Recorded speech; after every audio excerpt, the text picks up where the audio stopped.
दोस्तों, क्या आपको मालूम है स्किन हमारी बॉडी का सबसे बड़ा ऑर्गन है, यानी सबसे बड़ा हिस्सा है। और अक्सर या तो हम अपनी स्किन के बारे में या फिर किसी और की स्किन के बारे में बात कर ही रहे होते हैं। तो दोस्तों, स्किन के बारे में बात करने के लिए क्यों ना इंग्लिश के कुछ अल्फाज सीख लिए जाएं। ये अल्फाज ना सिर्फ प्योरली इंग्लिश में यूज किए जाते हैं बल्कि उर्दू जुबान में भी ये अल्फाज अब मिक्स करके बोले जाते हैं। Hi everyone, this is Asim and you are listening to me on AQ English। दोस्तों, अभी हमारे चैनल को सब्सक्राइब कर लीजिए ताकि आपको हमारी आने वाली वीडियोस बर वक्त मिलती रहें और आप यूं ही हमारे साथ उर्दू से इंग्लिश बआसानी सीखते रहें। इस सबक के नोट्स वीडियो के बिल्कुल नीचे डिस्क्रिप्शन और कमेंट्स में दे दिए गए हैं। नोट्स डाउनलोड कर लीजिए ताकि आप बाद में रिवीजन के लिए अपने पास रख सकें। तो चलिए दोस्तों, हमारे आज की वीडियो का कर लेते हैं आगाज। दोस्तों, डर्म का मतलब होता है स्किन, स्किन और स्किन के डॉक्टर को हम बोलते हैं डर्माटोलॉजिस्ट।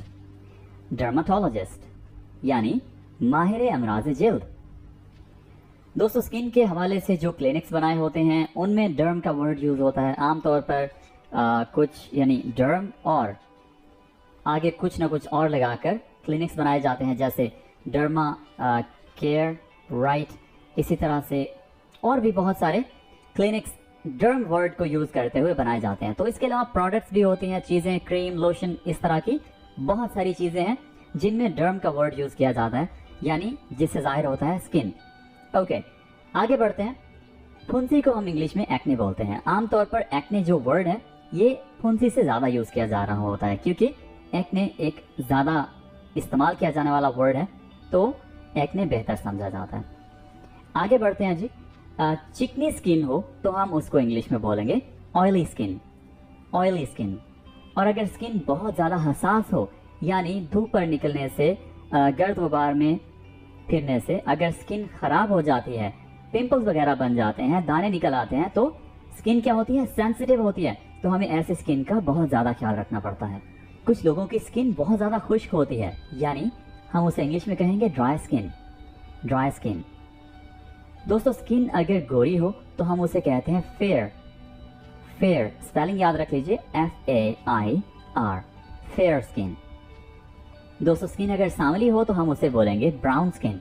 और अगर लोग सांवले हो तो हम उन्हें बोलेंगे ब्राउन पीपल, ब्राउन पीपल। और काली स्किन को हम बोलेंगे ब्लैक स्किन, ब्लैक स्किन। ऐसे लोगों को जो भूरे होते हैं हम उन्हें इंग्लिश में कहते हैं अल्बिनो। अमेरिकन इंग्लिश में इनको बोला जाता है अल्बाइनो, जबकि ब्रिटिश इंग्लिश में अल्बिनो बोला जाता है। बर्थ मार्क यानी पैदाइशी निशान। तो अगर कोई निशान आपके जिस्म के किसी भी हिस्से पर पैदाइशी बना हो, यानी जब आप पैदा हुए हैं तब से बना हो, तो आप उसे बोलते हैं बर्थ मार्क, बर्थ मार्क। ऐसे जो दाने बने होते हैं ब्लैक, जो ऊपर से नजर आते हैं, इनको हम बोलते हैं ब्लैक हेड्स। और अगर ऊपर से नजर आने वाले दाने सफेद हों तो आप उन्हें बोलेंगे व्हाइट हेड्स, व्हाइट हेड्स। इस तरह के धब्बे जो स्किन को खराब करते हैं उन्हें हम बोलते हैं ब्लेमिश, ब्लेमिश। दोस्तों, ऐसे बेतरतीब दागों को हम इंग्लिश में ब्लॉच बोलते हैं, ब्लॉच। ये जरा जगह देखिए, स्किन देखिए।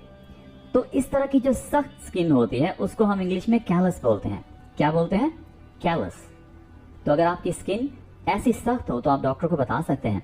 इवन आजकल हम अपने जो जानने वाले डॉक्टर्स होते हैं उनको हम बताते हैं कि मेरी स्किन सख्त हो गई है, तो आप उन्हें बता सकते हैं कि स्किन कैलस हो गई है, स्किन कैलस है। चेहरे की रंगत को इंग्लिश में कंप्लेक्शन बोला जाता है, कंप्लेक्शन। और ओवरऑल जो बॉडी की रंगत है उसको हम बोलते हैं स्किन टोन, ठीक है, स्किन टोन। तो स्किन टोन्स किस तरह के होते हैं? फेयर यानी गोरी रंगत, ठीक है। इसके अलावा ब्राउन, जिस तरह से अभी हमने थोड़ी देर पहले डिस्कस किए। तो मुख्तलिफ तरह के स्किन टोन्स होते हैं और मुख्तलिफ तरह के कंप्लेक्शंस होते हैं। आमतौर पर एक वर्ड यूज किया जाता है डार्क कंप्लेक्शन, यानी जो स्किन है, चेहरे की जो स्किन है, चेहरे की जो रंगत है वो डार्क है। ओके दोस्तों, डिंपल को हम डिंपल ही बोलेंगे। गोरेपन को इंग्लिश में फेयरनेस बोला जाएगा, फेयरनेस, फेयरनेस। दाग यानी छाइयों वाले दाग को इंग्लिश में फ्रैकल्स बोला जाता है, फ्रैकल्स,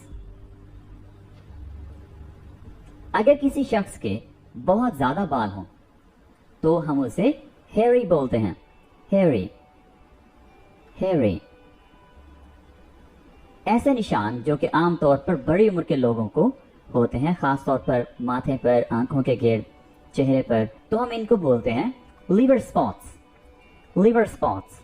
ऐसे निशान धूप पर ज्यादा रहने की वजह से बनते हैं। तिल को हम इंग्लिश में मोल बोलते हैं, मोल, मोल। कील को पिंपल बोला जाता है, पिंपल कील से ज्यादा फेमस वर्ड है, यानी ज्यादा बोला जाता है, ज्यादा यूज किया जाता है। और अगर किसी को ज्यादा पिंपल्स बने हो तो हम उसे पिंपली बोल सकते हैं, पिंपली।